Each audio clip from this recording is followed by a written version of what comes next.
First of all, I'm going to repeat again. I'm asking for quotes and sayings and any types of Musar type one-liners. If you want to send them to me by email, I'm still compiling that list.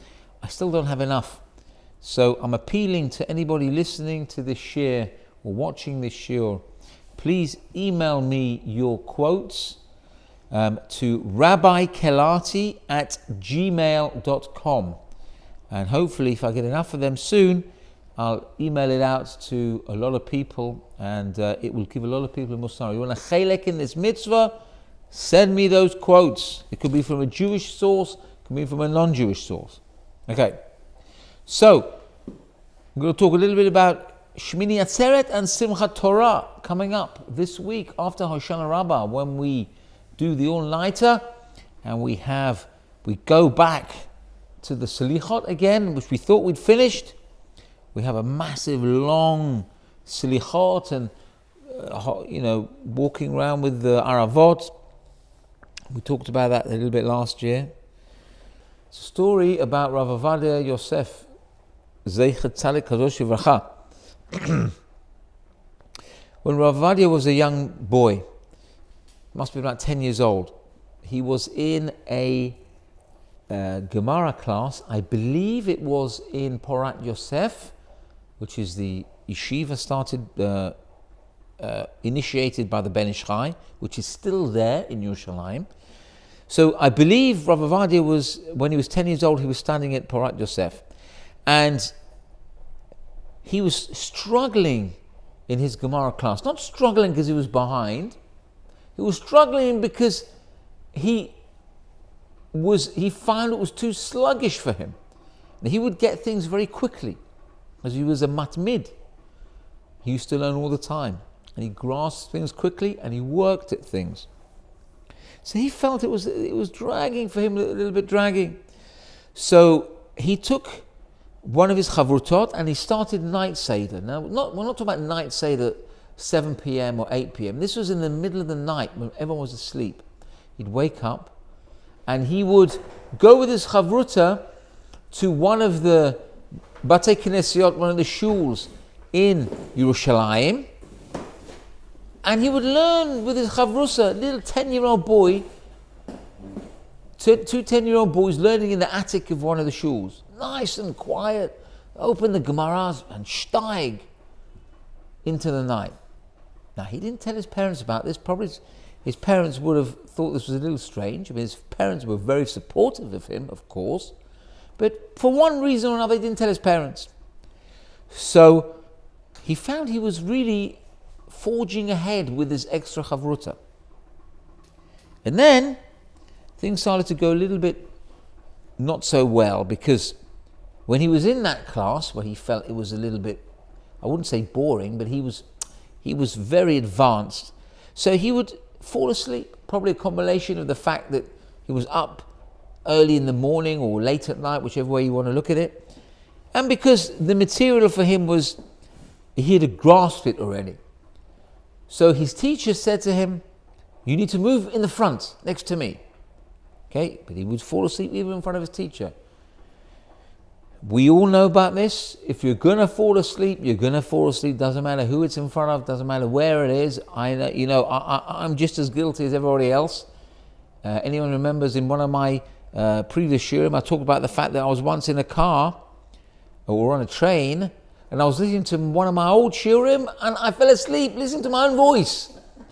So I can't talk. Definitely I'm not one to talk about this and accuse. It's very easy to fall asleep. So little Ovadia Yosef was falling asleep in front of his teacher, and the teacher would pinch him. He would still fall asleep, and it was becoming a bit of like an endemic problem. So the teacher, understandably, was very concerned.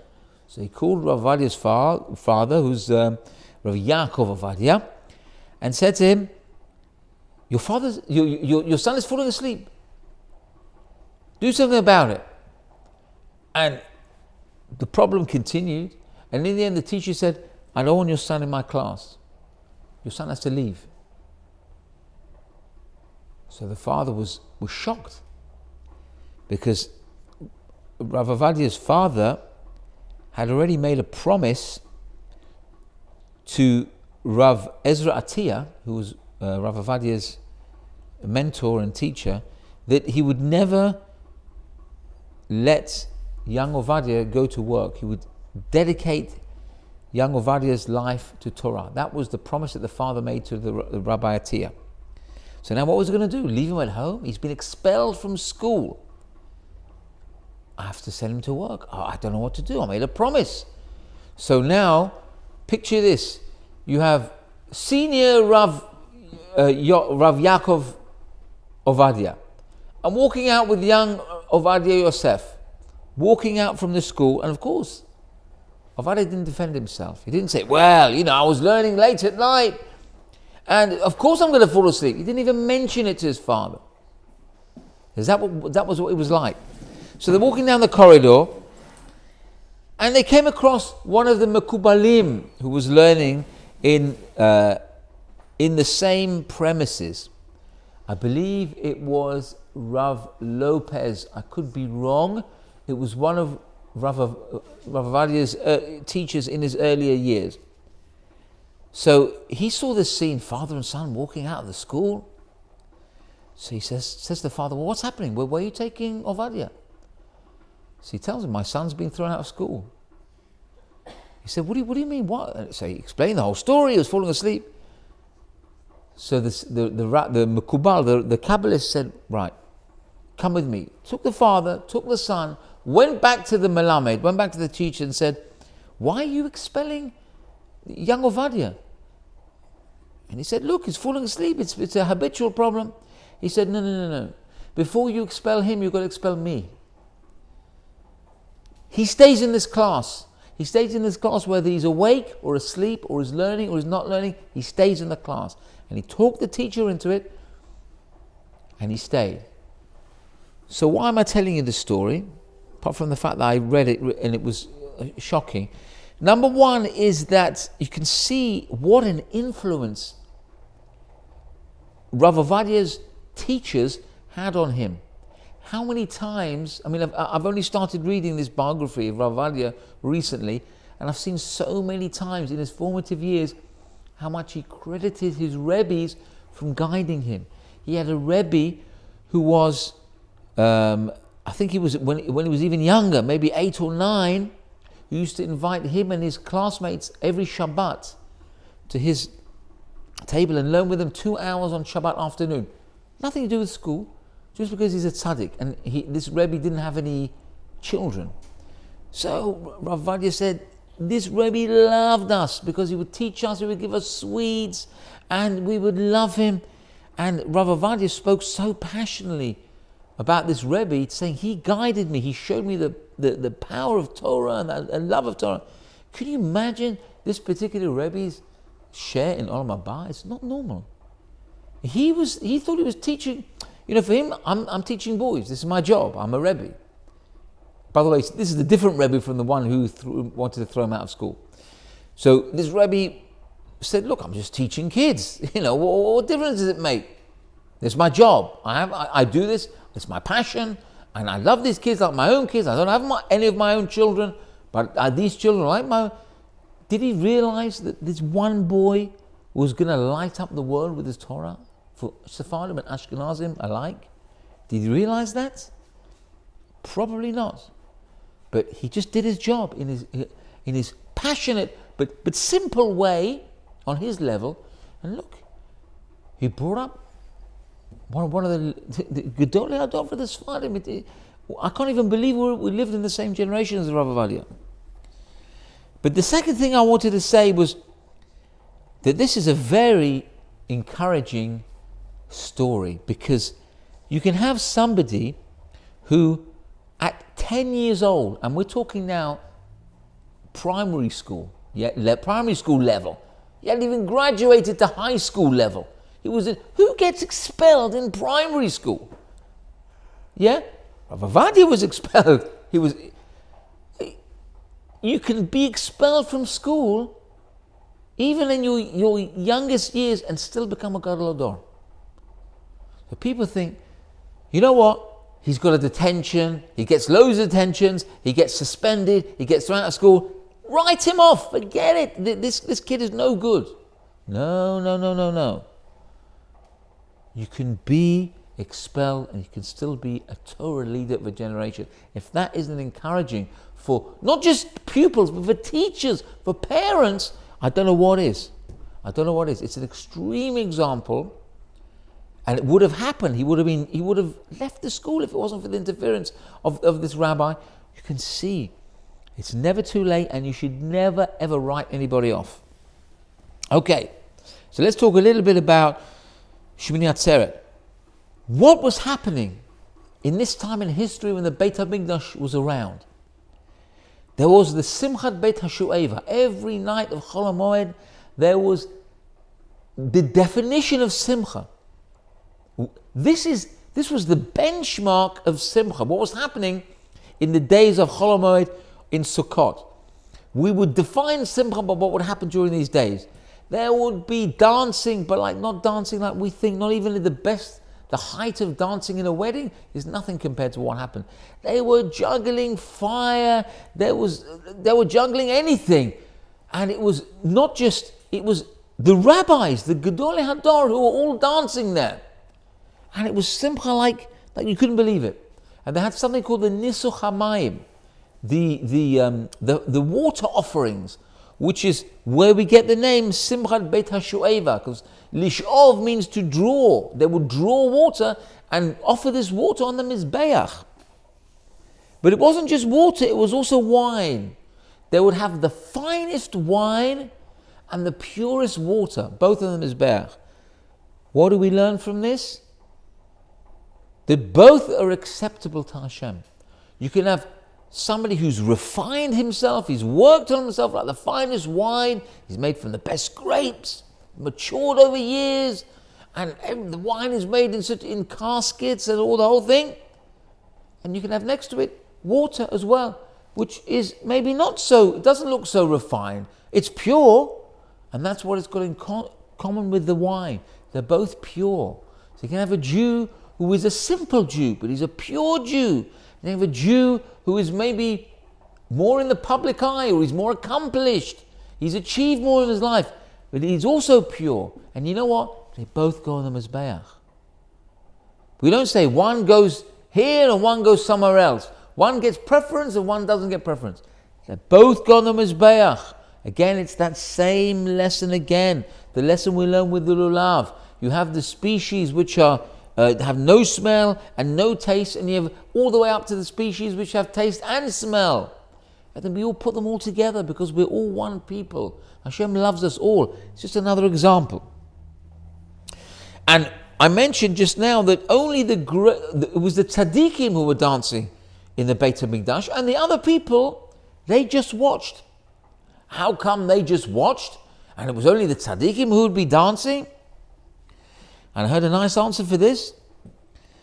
Because for a Gadol Hador, for a tzaddik to dance and to do these acts which might look like, to the outside, look like a circus act, or some sort of cabaret or something, for them, they had to lower themselves.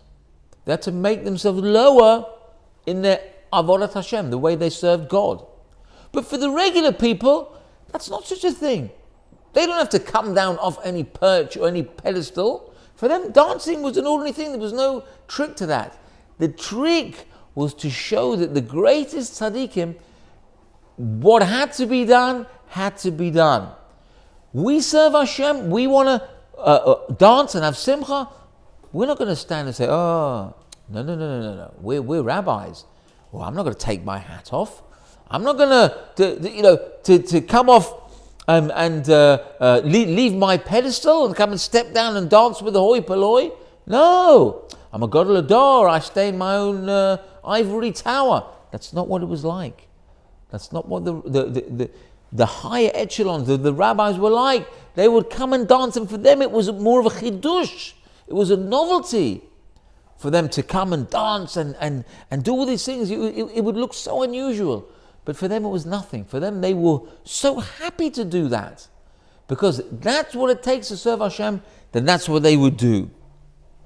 And the rest of the people, they were already on that level. There was not such a chidush, not such a novelty for them. And what was happening in terms of sacrifices during this time?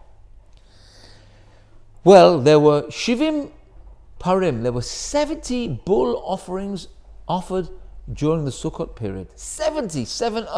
Who offered these 70 bulls? The nations of the world, not even the Jews. The nations of the world had 70 bulls they were offering in the Beit HaMikdash. Amazing.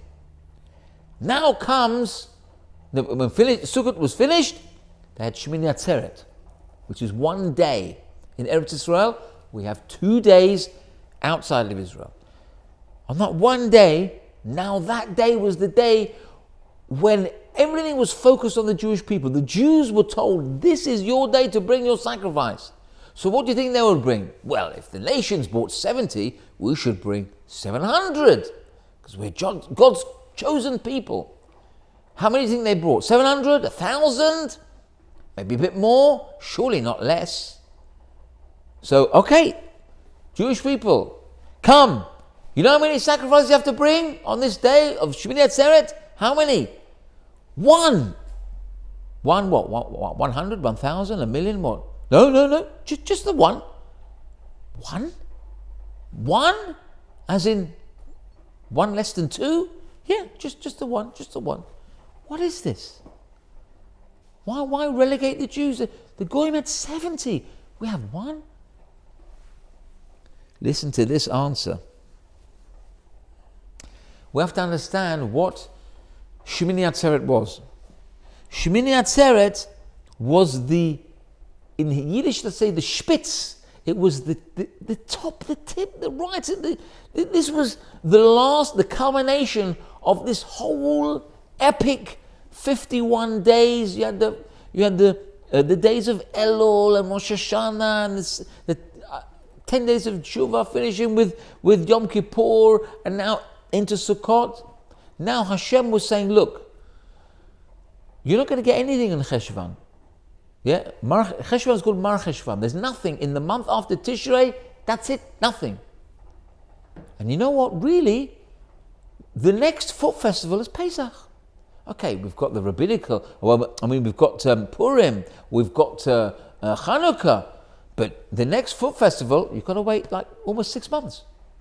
So this is the last chance you get to see me. I explained this 1 year. Okay, so maybe it's not the best way of explaining what it is. You know when you have a concert, a big concert, a famous band, and they're playing 3 hours, and everyone's screaming and crying, then they go off stage. Now, if it's a good band, what would they do? For them, it's not a job. If they love their music, they're passionate about their music, they'd go off the stage, and either they would have an encore, or what they would normally do, even if they have an encore, they'd go off stage, and then all the people in the audience will go away. Yeah, they've got their value for money, they've had the 2 extra songs as encores, they all go home. Except for, let's say there's thousands of people all going home, but maybe there might be 50 people who are VIPs and they stay behind. What are they staying behind for? Because they are going to the after concert party, the after concert.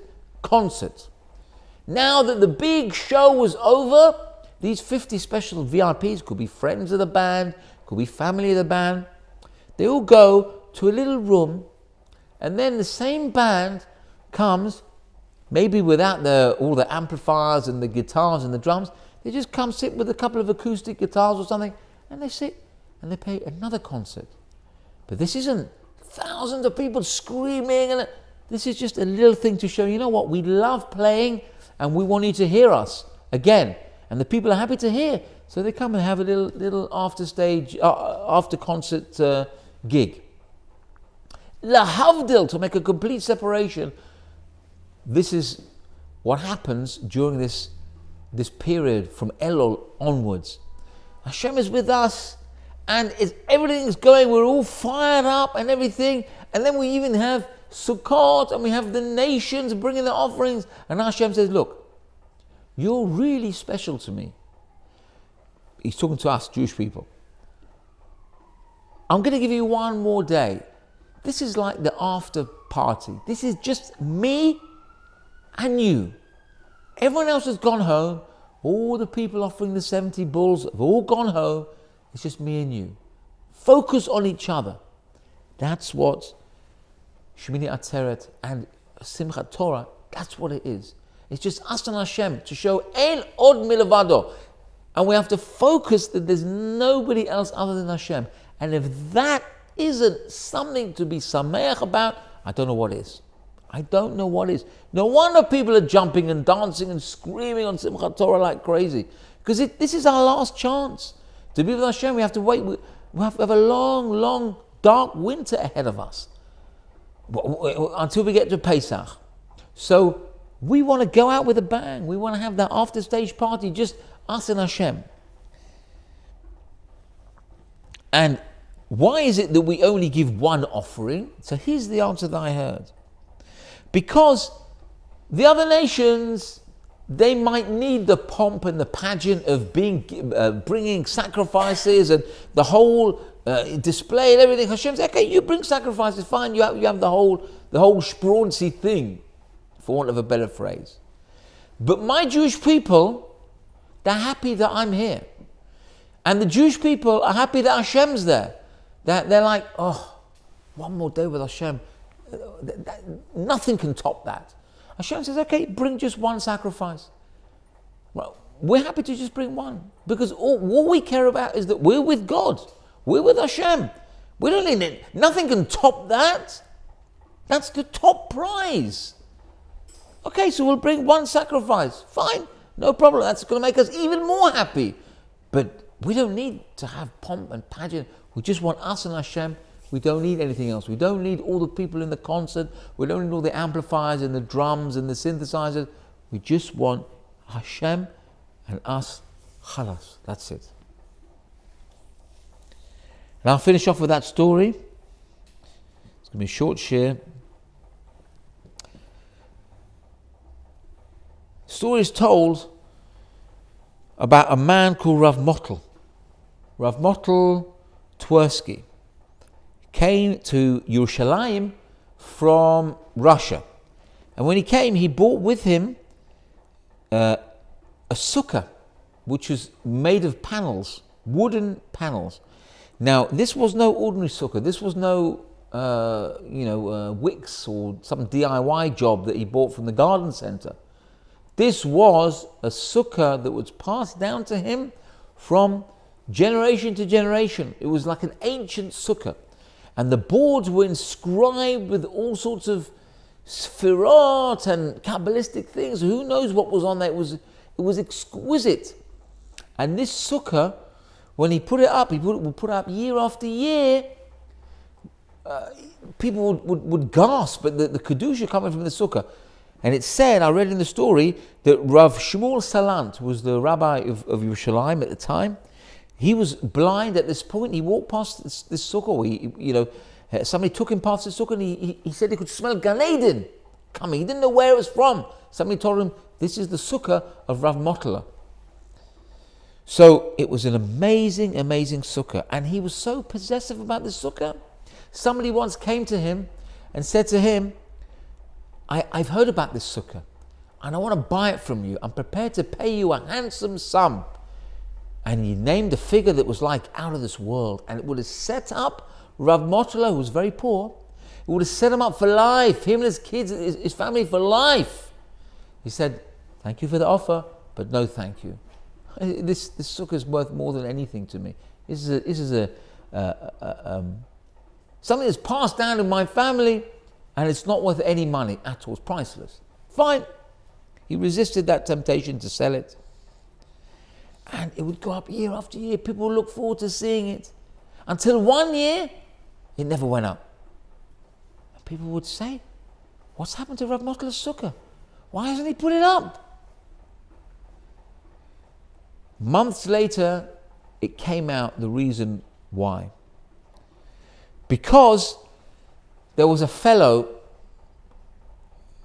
whose grandson became very ill. And he was on the verge of death. And this fellow, the grandfather, came to Rav Motl and he said, Rav Motl, I don't know who to turn to. I have to have medical attention for my grandson. And he needs special tippulim, he needs special treatments. What treatment does he need, said Rav Motl. So the grandfather said, he has to bathe in hot water a few times a day. And where are we going to find the way to heat up this water? It's impossible. How are we going to find fuel for this? So Rav Motl said, don't worry. He said, I have plenty of wood for you to make a fire, to heat up the water. Here, come and take my sukkah panels. So the grandfather said, no, Rav Motl, no, there must be some other way. I can't possibly do this.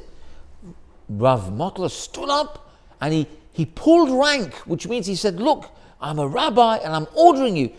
We're going to take the sukkah, break it up, we're going to make fuel, and your grandson is going to live. And that's exactly what happened. He broke up the sukkah that he said he would never sell. He didn't even think twice about it. He made the fire, they heated up the water, they had enough fuel, and of course, these stories, Baruch Hashem, always have a good ending. The grandson lived. So you see something which, on one hand, it was chok v'lo ya'avor, nobody's touching my sukkah. When it comes to another Jew, when it comes to helping somebody, there was no question. He knew his priorities. And that's really the essence of Sukkot. Because what we're supposed to come away with is that when it comes to Hashem and serving Hashem, a Jew has to do what it takes. You can forget all about your own value system and anything, and this is precious and that's precious, and I can't do this, and if I'm ill, I can't, and I'm busy, and forget this. The job needs to be done. A Jew has to do the job, whether he's sick or whether he's well, whether he's wealthy or whether he's poor. Whatever the weather, a Jew has to serve Hashem under all and every circumstance. Here on all of us will take this powerful message from Rav Motl Twersky and inculcate it into our lives. Whatever it takes to serve Hashem, that's what we've got to do. Tezkur Hashem Rabot Torah V'Limot.